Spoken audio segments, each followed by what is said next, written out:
Welcome to Archway Gallery. My name is Christy Coker, Gallery Director here, and wanted to thank you all for joining us this evening. Our featured artists for this month are LeeAnn, Gorman, and Paula Haymond. It's been just wonderful seeing this particular exhibition, both their solo work and their collaborative work. Just a beautiful combination of design. And what's fascinating is to look at the work and see how each artist has influenced the other. I hope you will enjoy viewing this work as much as all of us have. And at this point, I thought I would hand it over to Paula and LeeAnn to tell you a little bit about their inspiration for this work. Well, first let me say thank you for all of you coming, and thanks to Archway Gallery for supporting our ability to do this collaborative work. This show was approximately 10 months in the making.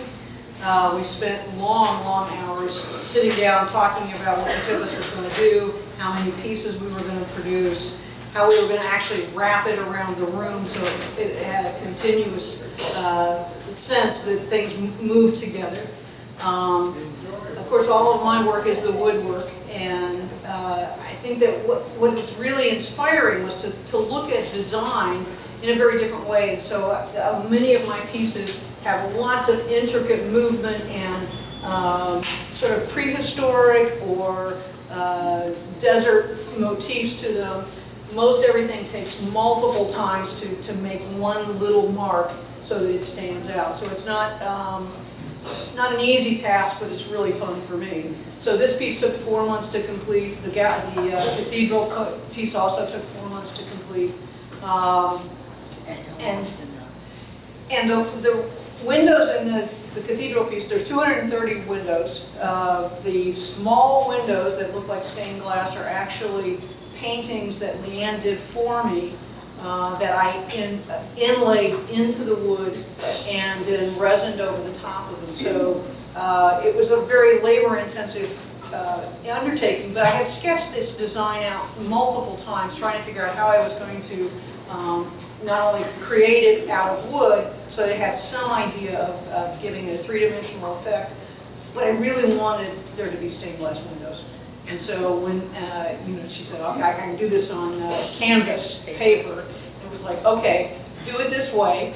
And so, here I'm telling the artist about how to paint the paintings. But I knew what the size of the windows were going to be, and I knew that I had to have them small enough so I could have the detail running through. So I got tiny brushes. Yeah, tiny brushes. So that was a very challenging but extremely rewarding piece to come up with. And then you can see the cubes over there by the office desk. Those were also collaborated, in which I made the cubes, then I gave them to LeeAnn to paint. She gave them back to me to decorate. And so I was able to use a technique called sgraffito to go back through to some gold and red colors. So those are also, they were just fun experiments, and it was really fun just to create the idea of how are we going to do this together. So it's been fantastic.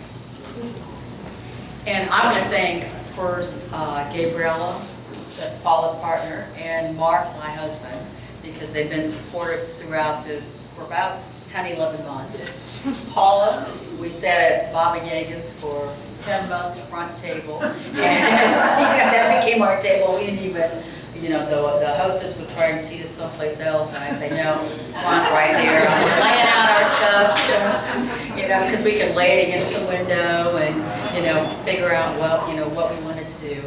And lastly to Archway, because they gave me a home away from home, and I appreciate that. So it's been a great time. But we played off of one another, like that vase right here, those three. There's a couple collage pieces in the back that are played off of her pieces. So we made a conscious effort to look at each one of those work and play off of all the details, and then come up with a truly collaborative show. So I thank you, and I hope you're enjoying it.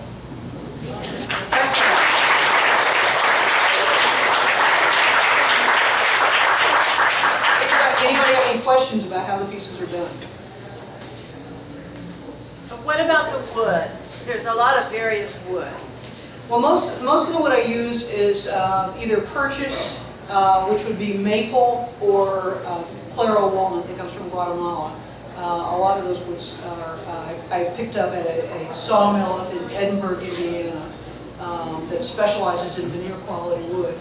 Other pieces are wood that are native to Texas, magnolia and box elder, and some of those pieces were given to me by club members, and also club members and I went out and harvested those trees. So depending on whether if the wood came from the sawmill, that was all kiln dried, so it was ready to use.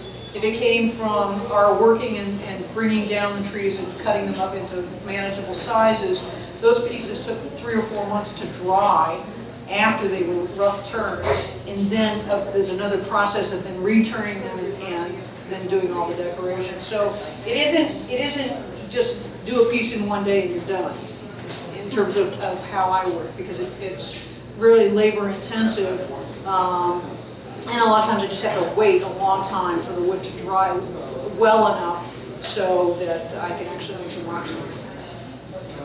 Yes?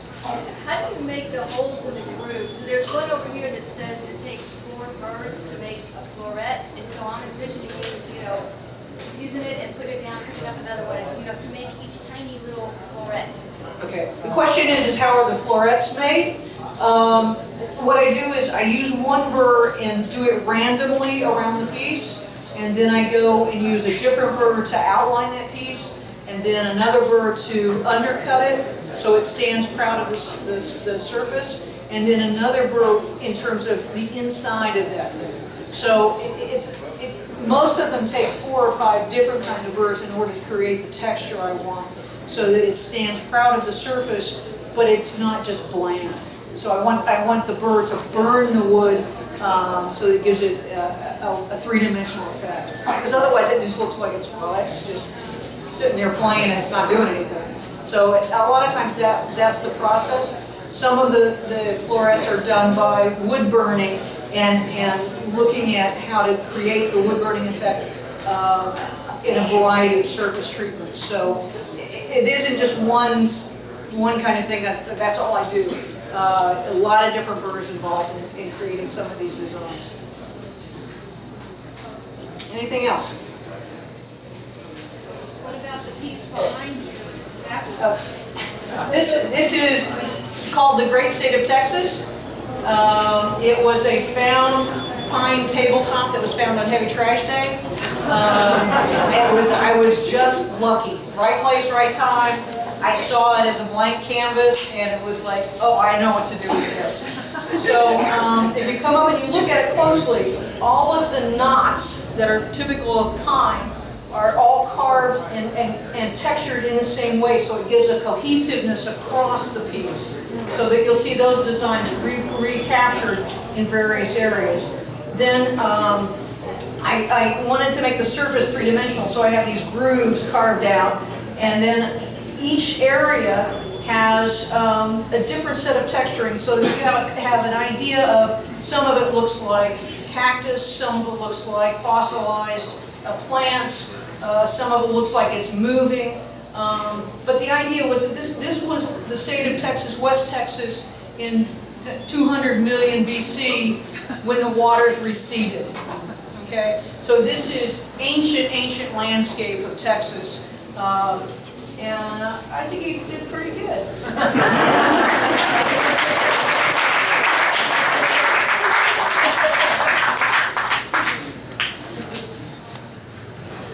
Thank you all for coming.